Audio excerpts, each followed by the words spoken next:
Stage پر بیٹھے تمام معزز مہمانان گرامی قدر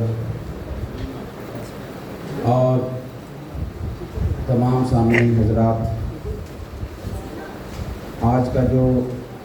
نفاذ اردو کانفرنس کا انعقاد کیا گیا ہے،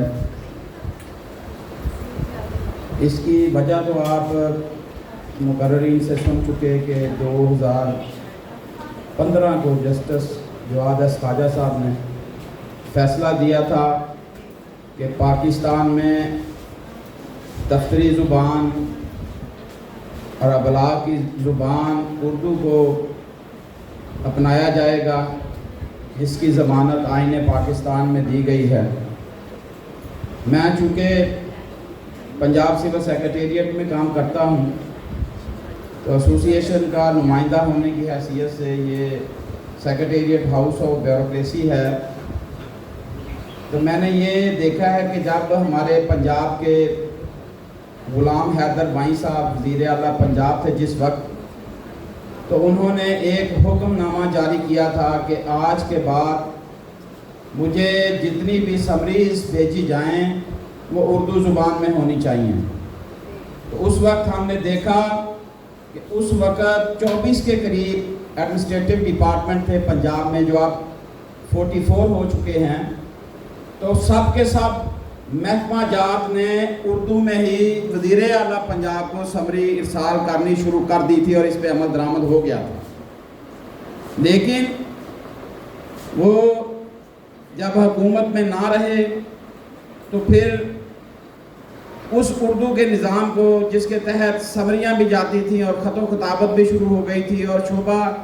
اردو کا ٹائپنگ کا ونگ سیکریٹریٹ میں قائم ہو گیا تھا،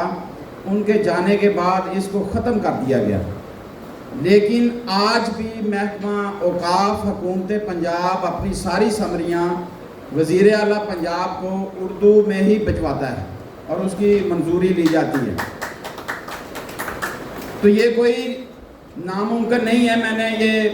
سنا یا کہیں پڑھا ہے کہ 12,000 الفاظ ایسے ہیں کہ ان کی اصطلاحات اگر اردو میں منتقل کر دیں اردو کے ماہرین، تو ہمیں پوری دنیا میں اپنی زبان مستعمل کروانے کے لیے کوئی مزید جدوجہد کی ضرورت نہیں ہوگی۔ تو انشاءاللہ تعالی اللہ کے فضل و کرم سے وہ پنجابی کی ایک مثال ہے، وہ آپ کو دینا چاہتا ہوں۔ جیسے ڈاکٹر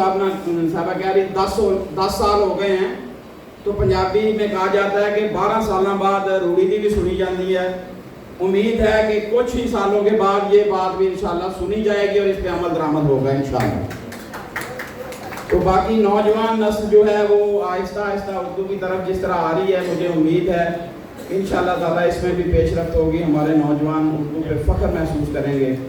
اللہ تعالیٰ ہمیں اس میں دامے درمے قدمے سکھنے حصہ ڈالنے کی توفیق عطا فرمائے اور اس تحریک کو اللہ عطا فرمائے۔ ما علینا الا البلاغ۔